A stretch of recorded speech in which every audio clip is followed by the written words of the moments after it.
Maligayang pagbabalik sa lahat sa Bros of DK. Ako si Leslie na nasa likod ng camera ngayon, kasama ko ulit ang aking mahal na kaibigang si Danny at kami ay nagfi-film na naman.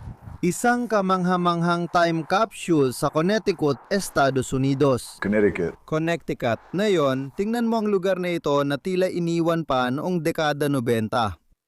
Ipapakita namin sa iyo ang bahay ng pamilyang Otto. Ang tanging paraan para makapasok sa bahay ay sa pamamagitan ng basement. Sige. Handa ka na ba para dito, pare? Hayaan mong buksan ko ang ilaw mo. Tingnan natin kung may makikita tayo dyan. Sige, napakakitid ng basement, kaya mag-ingat ka sa ulo mo. Alam ko mas mababa ka ng konti sa akin, Olandis ako kaya matangkad ako. Pero welcome sa basement. Isang maikling paliwanag lang. Nandito tayo ngayon sa hilaga ng Estados Unidos. Karaniwan sa hilaga ng Estados Unidos may basement ang mga bahay, pero lahat ng ibang bahay na nakita namin sa timog ng Estados Unidos ay walang basement. Gusto ko yung natural na bato ang ginamit nila sa basement na ito. Sa tingin mo limestone ba ito? Hindi ko masasabi na limestone ito. Hindi nga limestone yan, tama ka. Dito, may maliit tayong thermometer at ipinangako ko kay Danny na pupunta kami sa lugar na mas hindi malamig. Pero gaya ng nakikita mo, 32 degrees Fahrenheit o -4 na degrees Celsius ngayon, kaya sobrang lamig. Sige, dumaan tayo dito sa basement. Tingnan natin kung merong anumang interesante dito bago tayo umakyat sa itaas na palapag. Interesante rin ito para sa akin. Narito ang bomba ng tubig para sa bahay, kaya may maliit silang poso na dito dumadaan ng tubig papasok sa bahay. Naiintriga ako sa ginawa nila sa basement na ito. Sa tingin ko, ginamit lang ito bilang imbakan. May ilang bote ng cider vinegar dito na lahat ay walang laman. Mukha silang mga bote ng alak na makikita mo sa mga mansyon at bahay sa Portugal at Italia.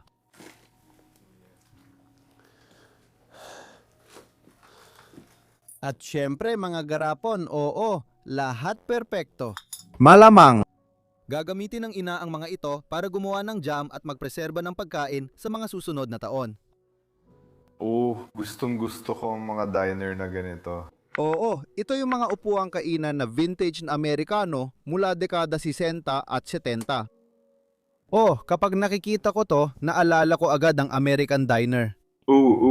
Ganito talaga ang estilo nila, may chrome at lahat. Tama, eksakto. Sobrang gusto ko talaga ito. Sige, wala nang masyadong makikita pa dito sa basement na to. Panahon na para akyatin ang hagdang yon papunta sa itaas at ipakita sa inyo ang napakagandang bahay na ito. Kailangan ko talagang yumukod dito habang ikaw ay nakatayo lang ng diretso. Nagbibiro lang ako. Alam ko, maliit ako. Sa tingin ko, malalaki lang talaga tayo. Sige, akyat na tayo. Kwento ito ng pamilya Otto na mula sa Netherlands. Dahil sa tuminding tensyon sa Europa na magsimula ang ikalawang digmaang pandigdig, nagpasya silang lumipat sa Estados Unidos para magsimula ng panibagong buhay.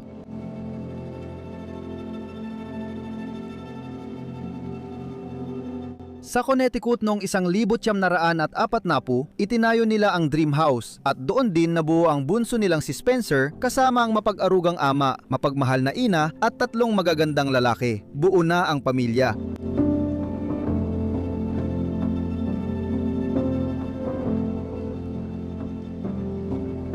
Matapos tumira sa bahay na iyon ng maraming dekada, umalis ang dalawa niyang nakatatandang kapatid pero nanatili si Spencer ang bunsong anak. Naging malapit siya sa bahay, ngunit tumanda na siya at hindi na kayang alagaan ito kaya maagang nagsimulang mabulok ang bahay habang nandun pa siya.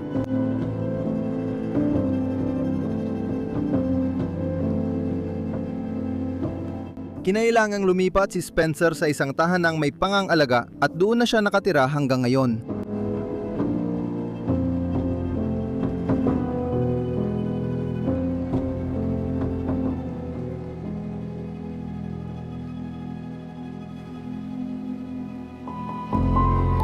Mula nang iwan ni Spencer ang bahay, nanatili na itong abandonado. Paminsan-minsan, bumabalik si Spencer sa bahay upang sariwain ang kanyang mga alaala.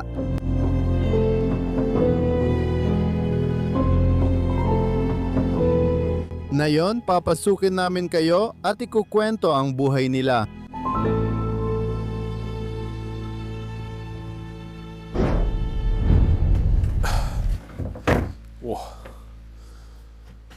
Pinto, hagdan, pagkuha ng mga trapal, kahon, kabinet at basura. Mula, makikita natin ang ilang mga tala sa pader.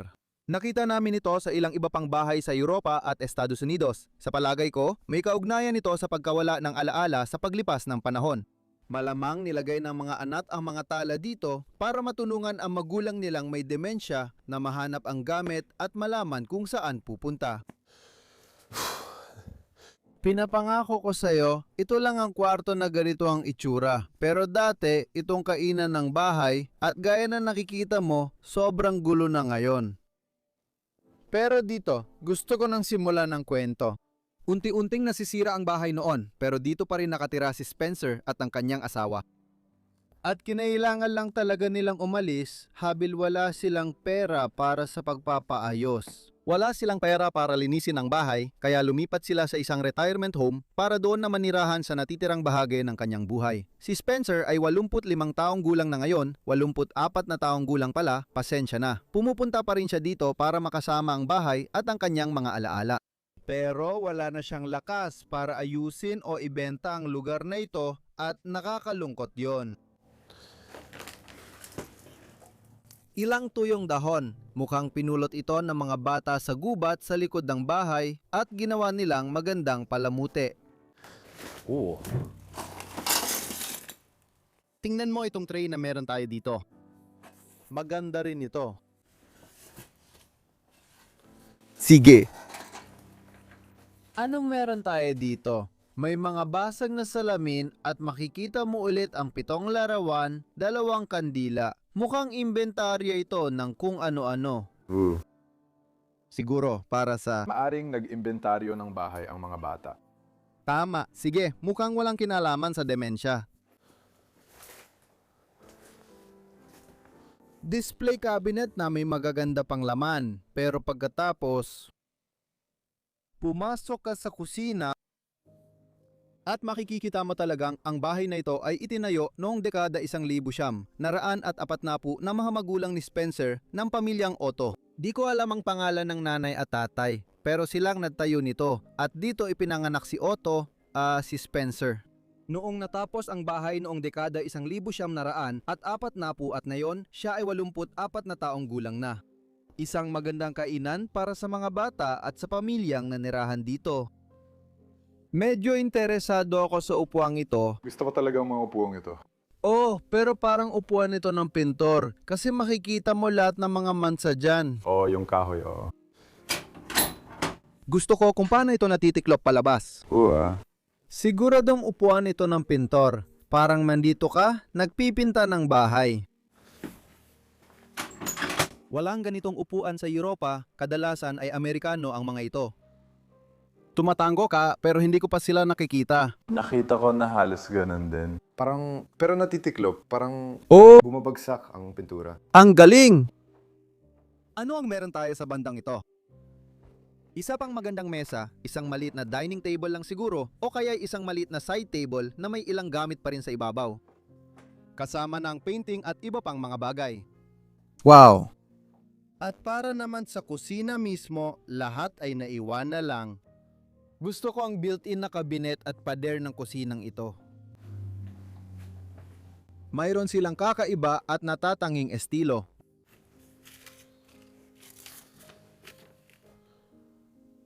Sige, isang loaf dish, isang serving ang laman nito. Kaya, sige, ito ay inventaryo lang ng bahay na ginawa nila. Tiningnan lang nila lahat. Siguro para sa paghahati sa mga anak. Gusto ko rin ang maliit na kabinet. Nandito pa ang tabla ng plansa at gamit kaya nagagamit pa rin nila ito doon. At pati na rin Danny, tingnan mo dito. Lahat ng pinggan nung huling tumira dito si Spencer ay naiwan pa rin sa lababo. Grabe. At lahat ng mga vial na ito sa likod. Ano ang meron tayo dito? Mainit na fuel-proof orange yellow kasama si Dane. Gusto ko talagang itsura at estilo ng mga vial dito sa likod. Medyo vintage ang itsura nila. Hindi ko pa nabanggit ang magandang bagay na ito sa likod. Hindi nakita ang maliit na display pero nakikita pa rin nilang gumagalaw at gumagana ito. Hindi talaga nasisira ang mga bagay na yon. Bumagsak ang buong kisame, bumagsak dito. Natabunan ng dumi at mga debris ang lahat sa paglipas ng mga taon. May nakita akong isang bagay mula sa aking sariling bansa sa gitna ng mga guho. Dutch Masters. Gusto ko talaga ang pangalan, pero kahon pala ito ng sigaro. At noong panahon na yon, kapag natapos nila ang isang bagay na ganito, itinatabi lang nila ito para gawing imbakan. Ito ay isang napakakaraniwang paglalarawan ng mga Olandes na lalaki, gaya ng nakikita mo, may sombrero at may uniforme at lahat. Karaniwang paglalarawan noong dekada 1700. At dito sa likod, nandito ang kalan kung saan nagluluto ang ina ng pamilya ng lahat ng pagkain para sa kanilang mga anak at sa asawa. Sobrang gusto ko talaga ang mga Amerikanong kalan na ito. Gusto ko talaga ang wood styling at mga knob ng design nila. Sobrang gaganda talaga nila, masasabi ko. Wow! Dito sa unahan, nandito ang pintuan kung saan pumapasok lahat ng tao para mag-enjoy sa bahay. Pasensya na. Pasensya na kung itatama kita, pero likod na pinto ang tinutukoy ko. Oo naman, pasensya na Danny. Pero may harapan ba talaga? Oo, may pintuan sa harap. Nandyan ang pintuan sa harap. Sarado ito sa kasama ang palad. Maliit lang ang pasukan at lugar para makapasok at magsabit ng gamit. Washing machine. Gusto ko yung mga baseball ng mga bata, yung mga tennis ball, lahat ay naiwan pa rin. Wow! Sige, sa mga susunod na kwarto naman tayo. Pagkatapos mula sa kainan, pwede tayong pumasok sa banyo. Nasa gitna talaga ito ng bahay. Medyo kakaiba para sa akin kasi direkta itong konektado sa kainan at direkta rin konektado sa sala sa likod nito. Medyo kakaiba yon para sa akin. Oo, medyo kakaiba nga. May mga kwarto ang Amerikano sa kakaibang lugar. Hindi ganyan ginagawa sa Europa, kaya ito ang ilan sa mga pagkukumpara ng mga bansa o kontinente, masasabi ko. Wow! Tingnan mo to! Nandito pa lahat ng tuwalya. Mukhang bagong laba lang ang mga ito.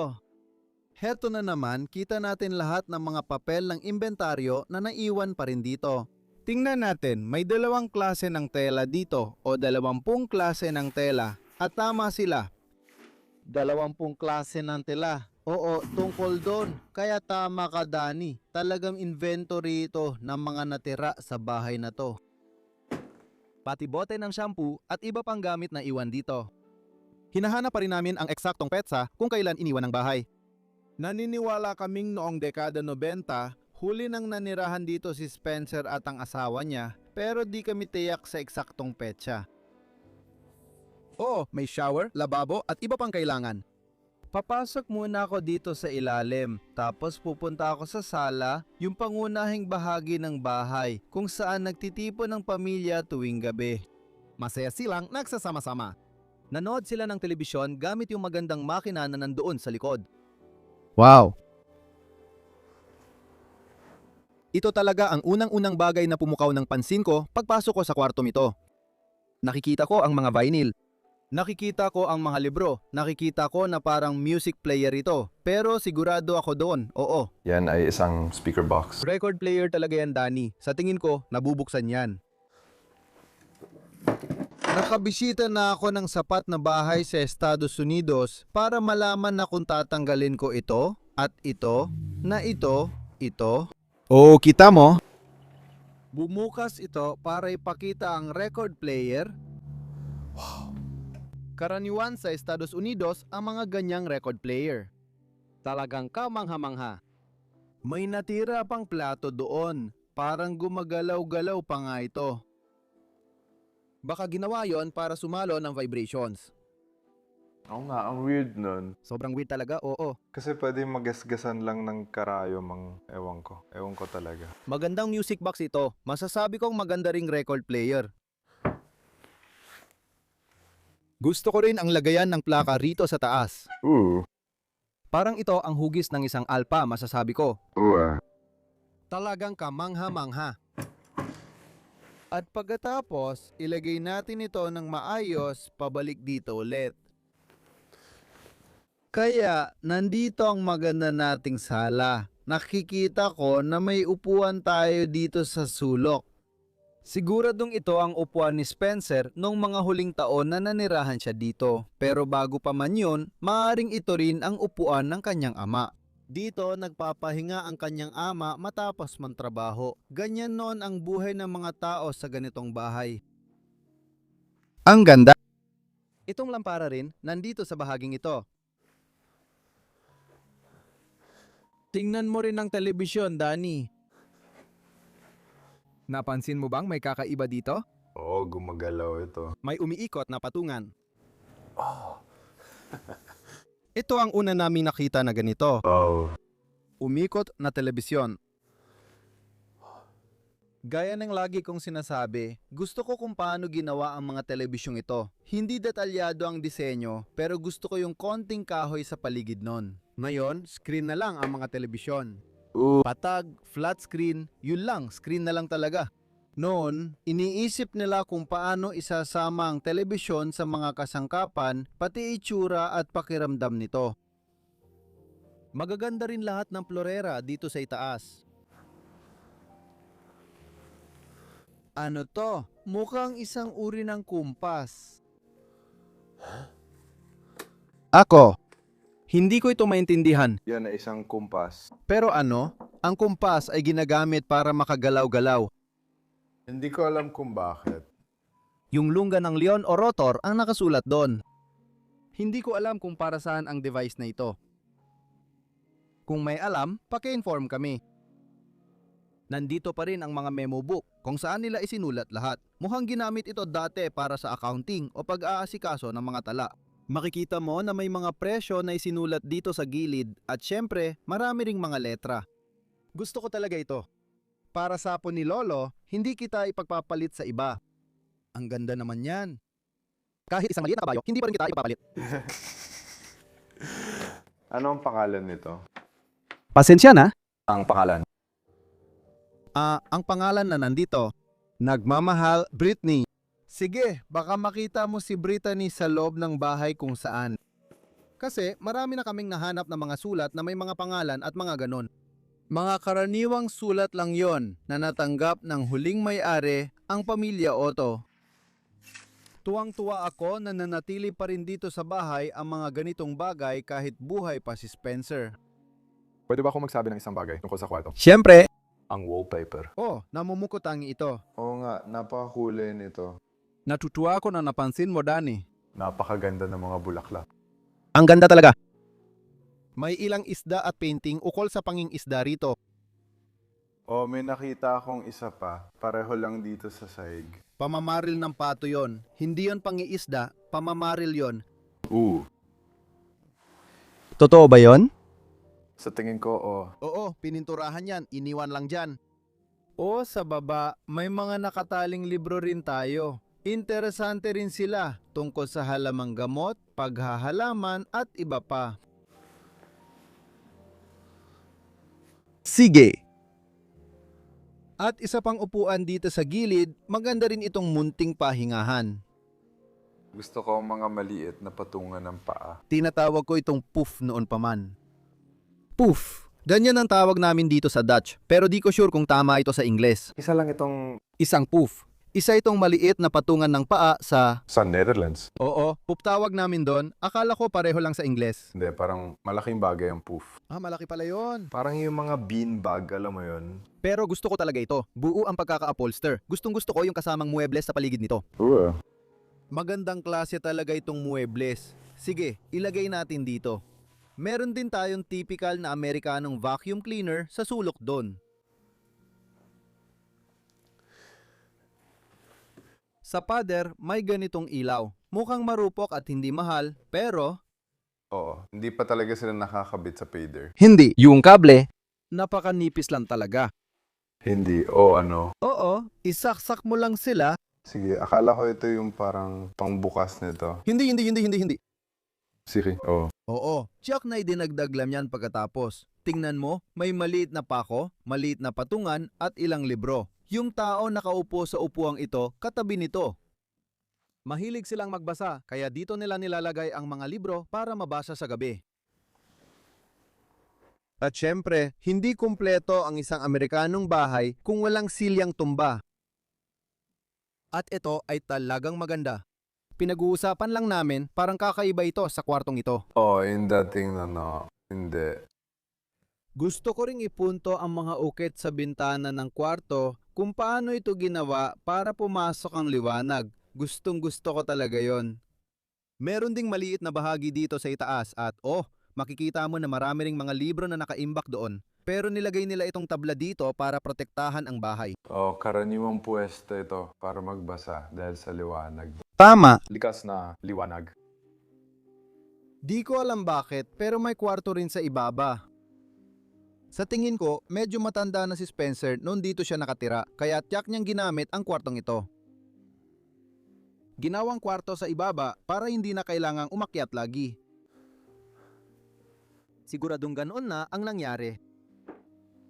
Mas maraming Dutch Masters. Mas maraming Dutch Masters at makikita mo dito 1987 at ito naman ay 1965 pero ang interesante dito ay nakasulat dito na bills kaya pagkatapos nilang manigarilyo ng lahat ng sigarilyo ginamit nila ito para paglagyan ng kanilang mga bayarin sa loob.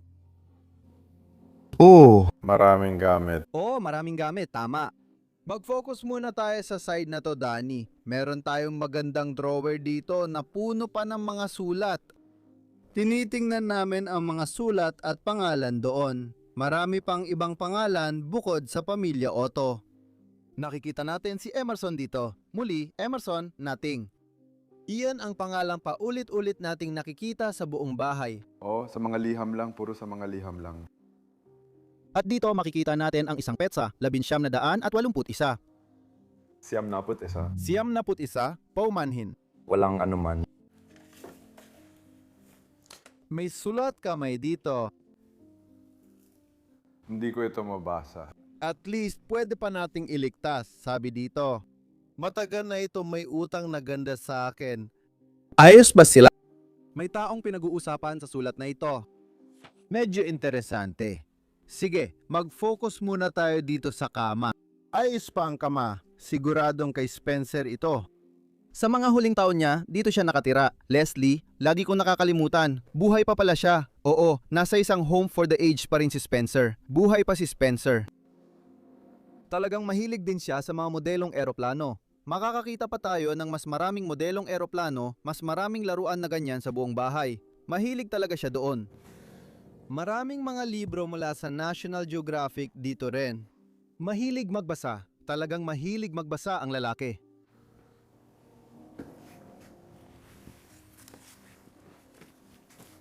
Amerika. Lupain ng kagandahan. At karilagan. Basahin natin ang librong ito, Danny. Tapos maglakbay ulit sa buong Estados Unidos. Nag-enjoy naman tayo hanggang ngayon, pero hindi pa natin nakikita ang ganda ng kalikasan ng Amerika, masasabi ko. Sige. Gusto ko rin yung nasa likod mo. Meron tayong parang chase lang, masasabi ko. O parang isa pang kutso ng kama. Gusto ko kung paano ito dinisenyo. At may drawer din dito. At sa ibabaw nito, mayroon tayong isang napakahalagang larawan. Ipaliwanag ko sa iyo ang tungkol sa larawang ito. May 2 pamilya sa larawang ito. Una sa lahat, ito ang lola ng 2 pamilya.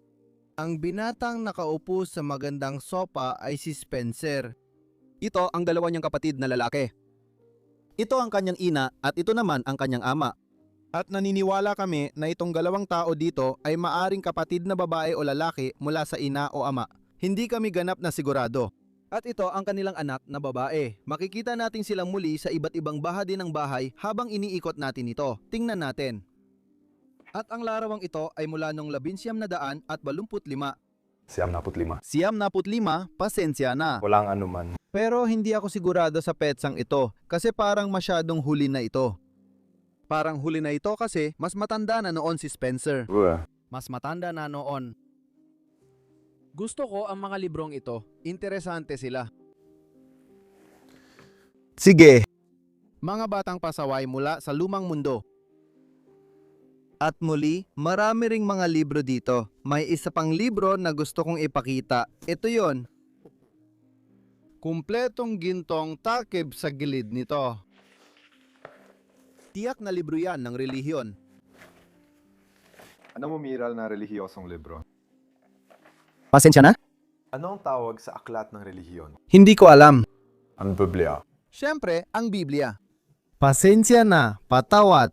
Ayos lang. Banal na Biblia, siyempre. Ang banal na Bibliang ito ay pag-aari ng wala.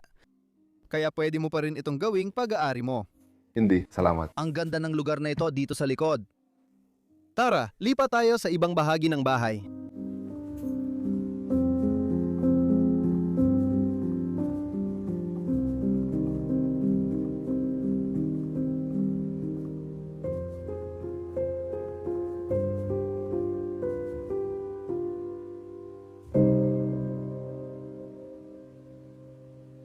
Oras na para ipakita ko sa inyo ang itaas ng bahay.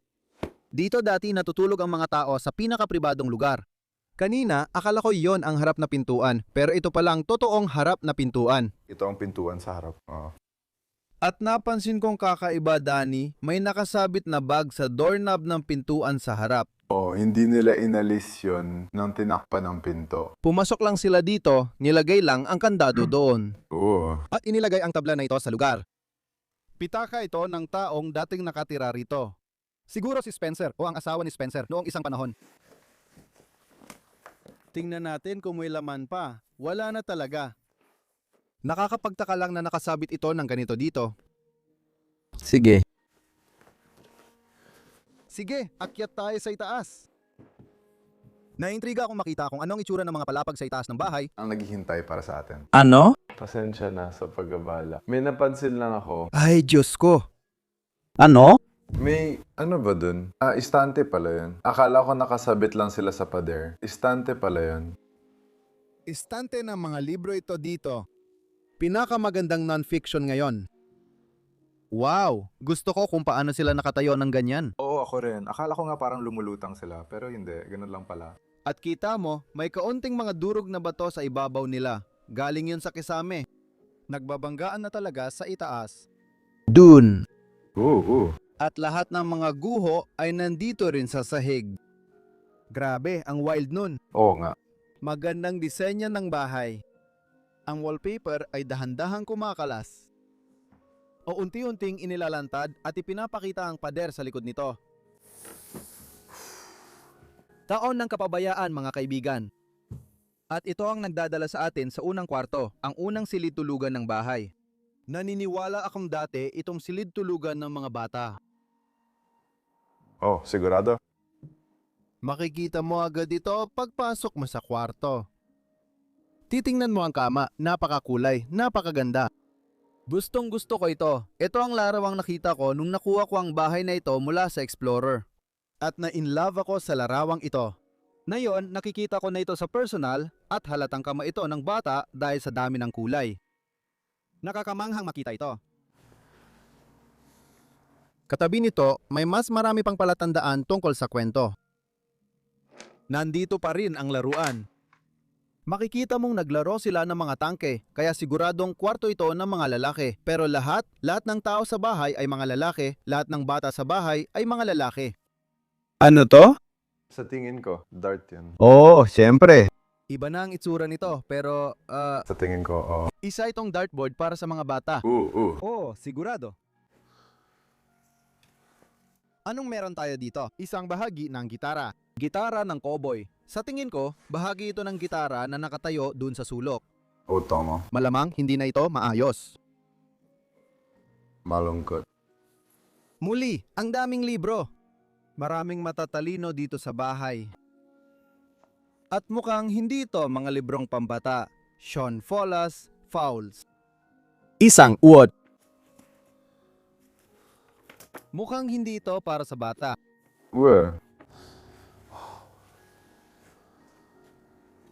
Tingnan natin. Maraming bagay dito sa sulok. Nagtatanggalan ng wallpaper. Sa tingin ko, ito yata ang libro ng paaralan para sa mga bata, yung aklat paaralan. Marami silang isinulat dito. Lahat ay sulat kamay. Makikita rin natin dito ang ilang mga equation sa itaas, at ito ay mula nung 1975. Oo, syempre, may ilang geometry rin. May ilang paghahati. Isa akong mathematician, gaya ng alam ng karamihan dito. Mahilig at mahal ko ang computer science at math. Ito talaga ang mga libro ko. 1980. Yon ang pampublikong paaralan na pinasukan nila.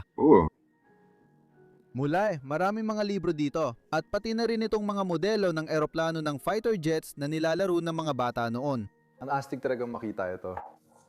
Yung mga modelong eroplano na yun. Ito ang kahon ng modelong kotse na mabibili noon.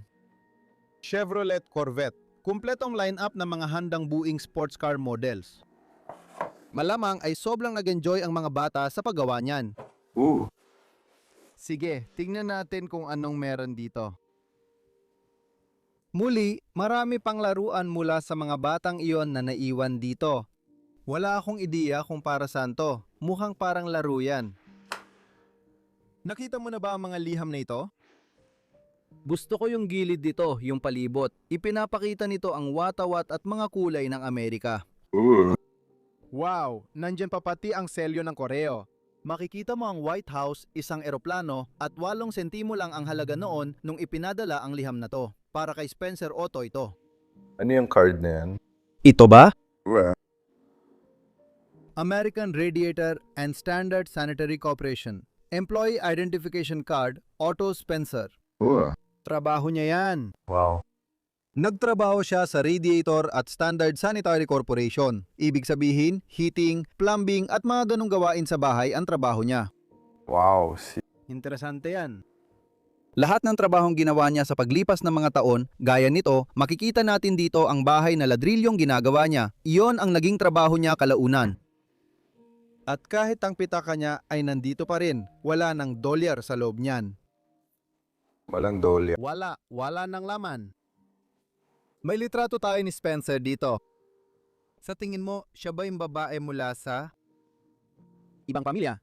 Malamang mas bata pa siya noon. Malamang nga. Dito natin makikita ang mga lalaki na humaharurot palayo sakay ng kanilang mga motorsiklo. Marami pang laruan sa paligid. Oh, dumikit sa daliri ko. Panggabing dibisyon ng taksibol.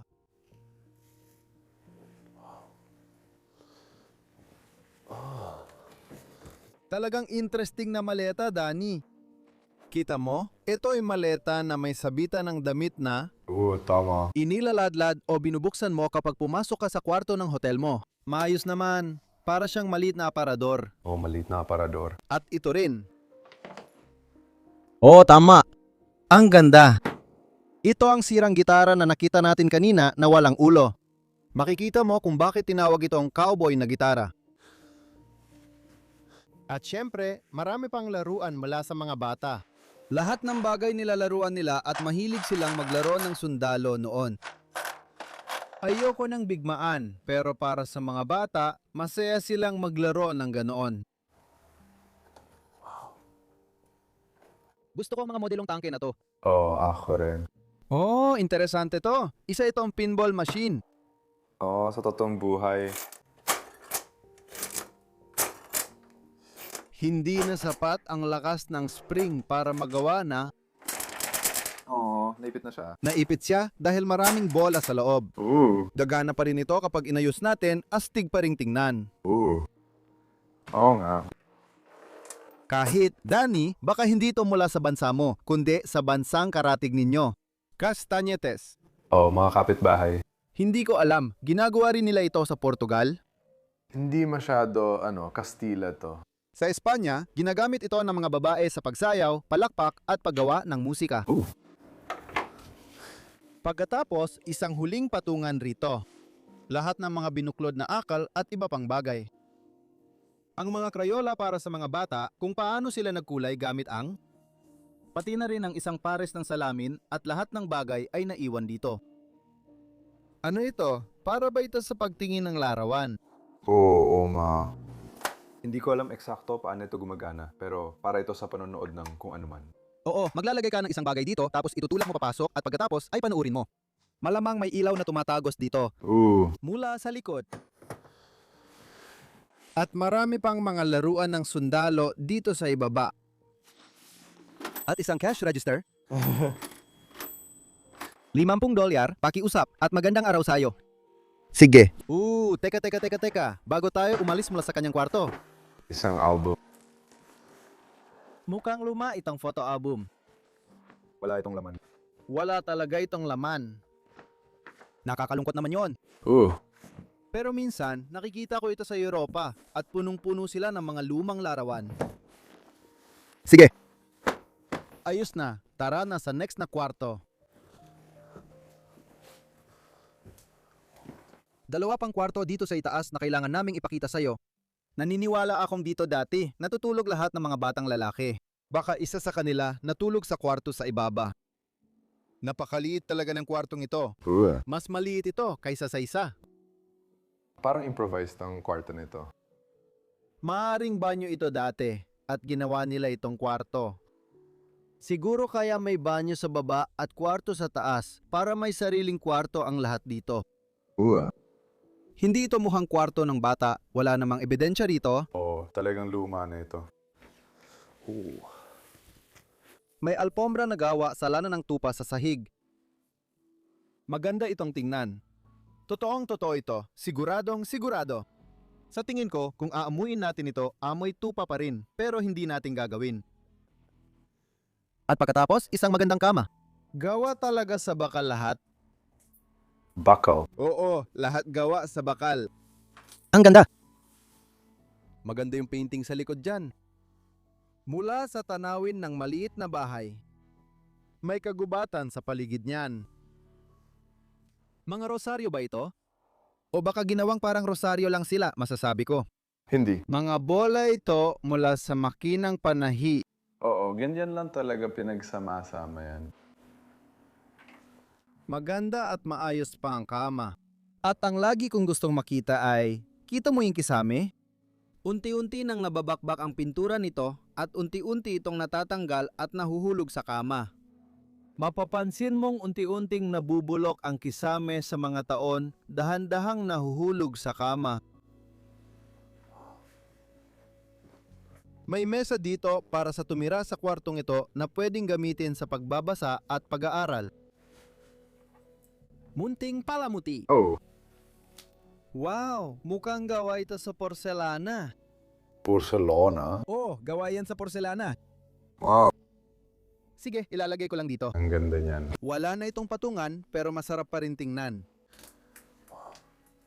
Ilang mga libro. Gone with the Wind. Margaret, Michelle. Itong mga radyo, Danny.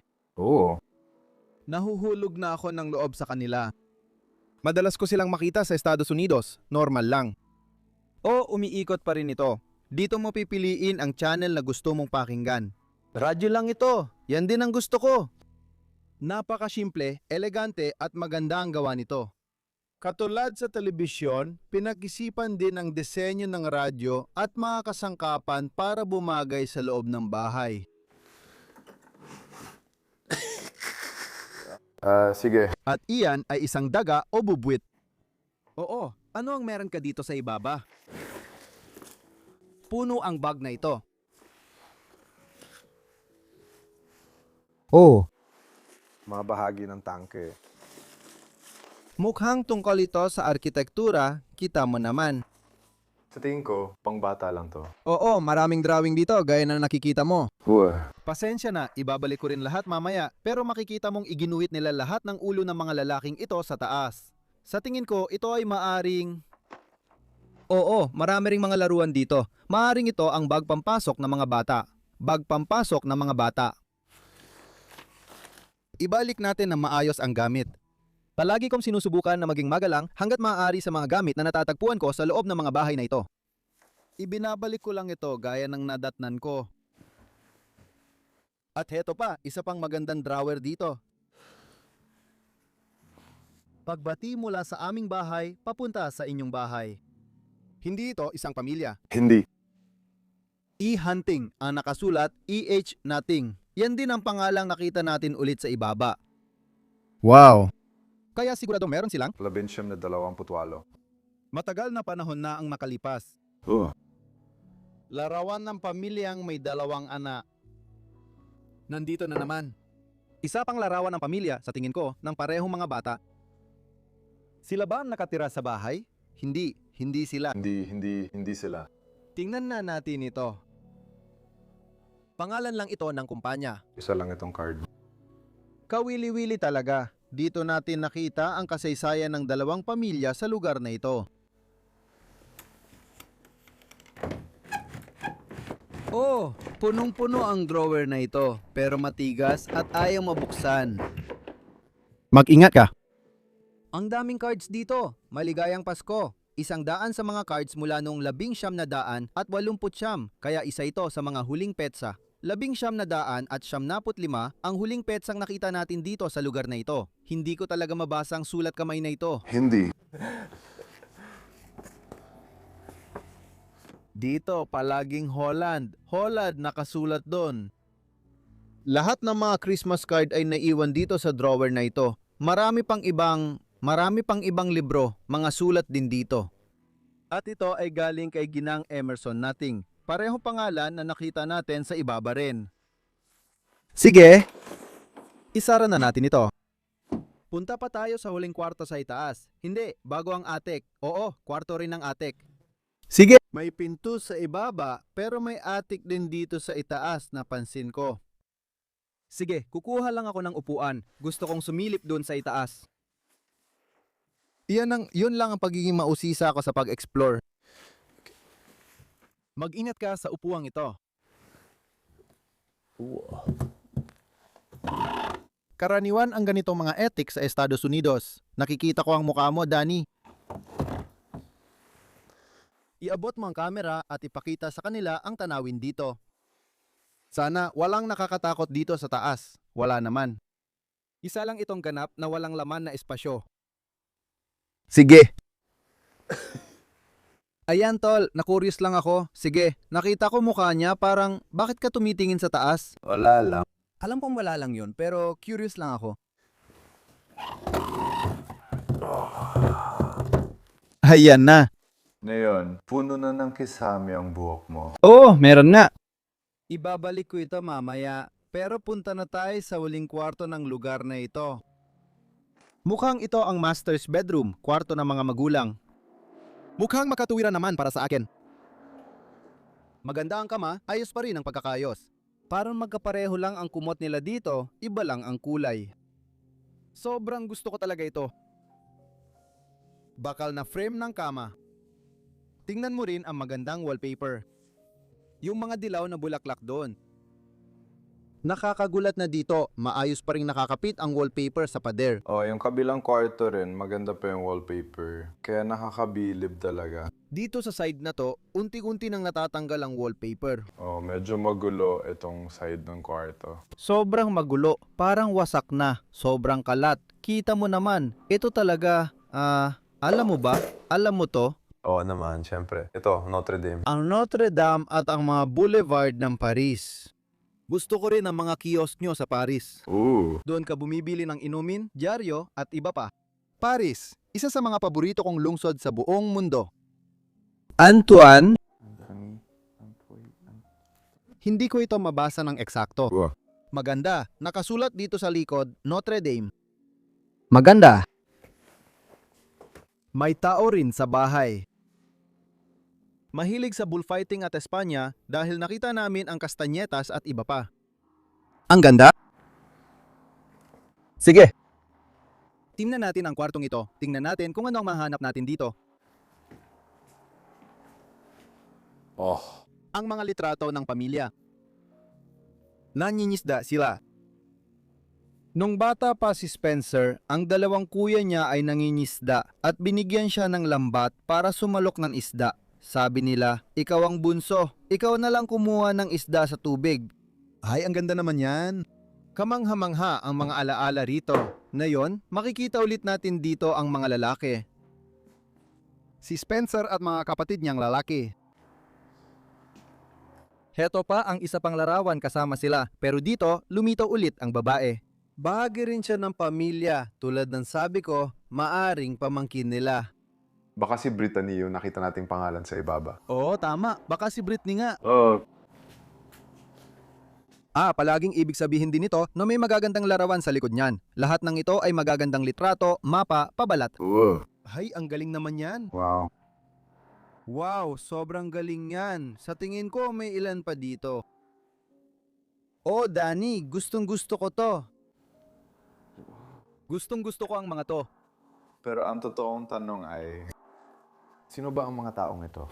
Oo, para mga ninuno sila ng pamilya. What? Bubuksan ko na lang silang lahat kasi gusto ko silang ipakita. May ilan dito. Wow. Sige!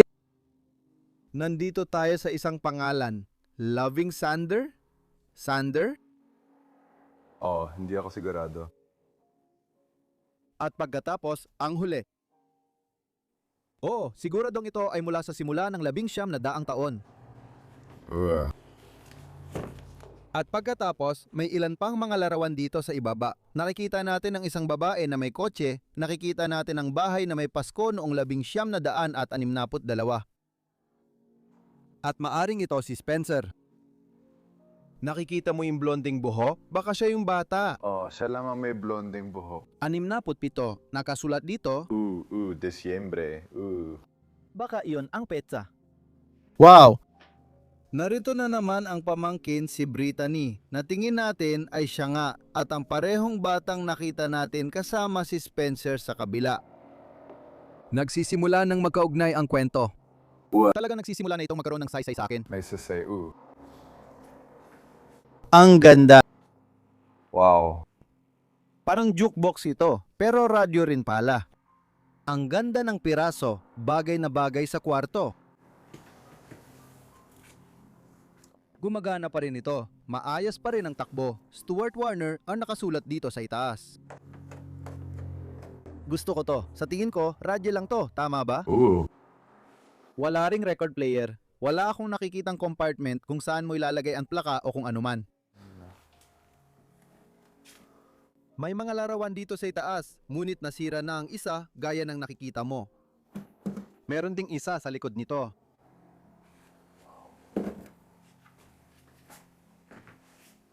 At pagkatapos, may ilang upuan tayo sa bandang ito.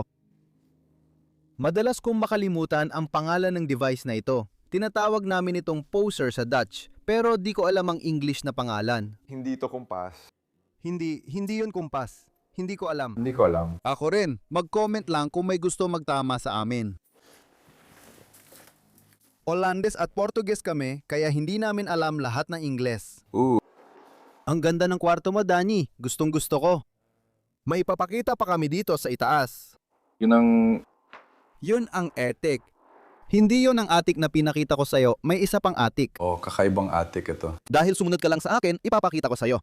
Mukha lang itong normal na pinto. Oo, tama. Tinan nyo lahat. Lagi kong ibinabalik ang lahat sa dati. Itong pintong ito mismo. Yung mga pintura dito, halos lahat natatanggal na. Ito ang orihinal na kulay ng pinto dahil ito ang dating patong ng pintura at ito naman ang bagong patong. Bubuksan ko ito para sa inyo, sir.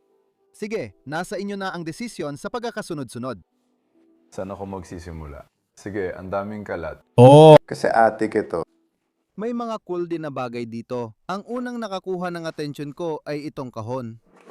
Siguradong peke ito. Alam ko, aware ako doon. Hindi ito gold plating. Lata o tanso lang ito. Pero sa tingin ko, ginamit nila. Ang astig talaga ng kahon ito. Oo naman, kung makita mo ito sa Europa, sigurado kang totoo ito. Pero dito malamang hindi. Dito nila kinukuha lahat ng mga gamit sa pananahi, gaya ng nakikita mo.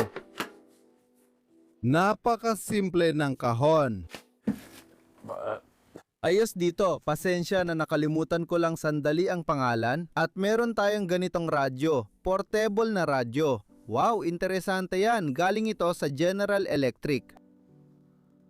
Gusto ko kung paano nila ginawa ito.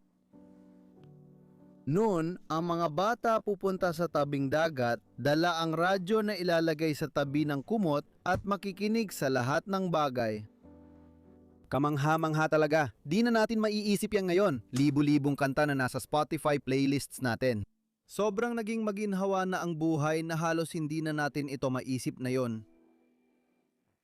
Sir, gusto ko po sana magpatuloy kayo.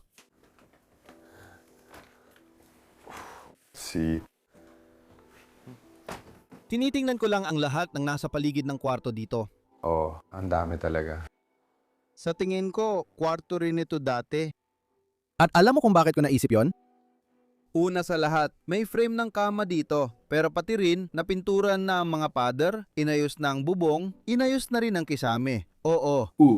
Kaya siguradong naging kwarto na ito ng isang tao dati. Oh, mukhang naging attic na ito, Kalonan. Oo. Dito yata nila nilalagay gamit.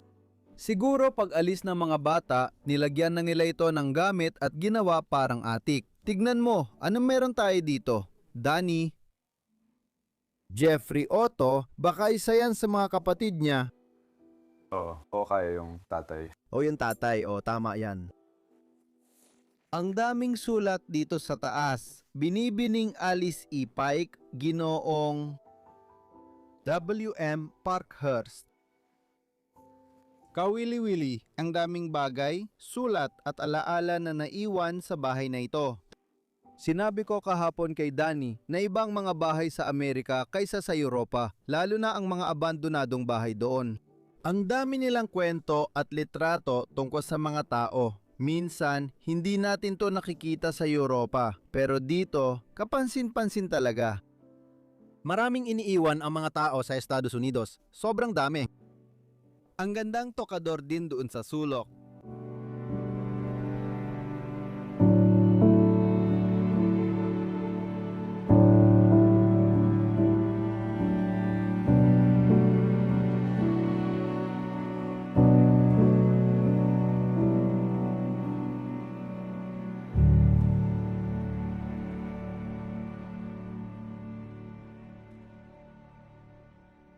Tama lang na dito ko tapusin ang video na ito sa kwarto ni Spencer.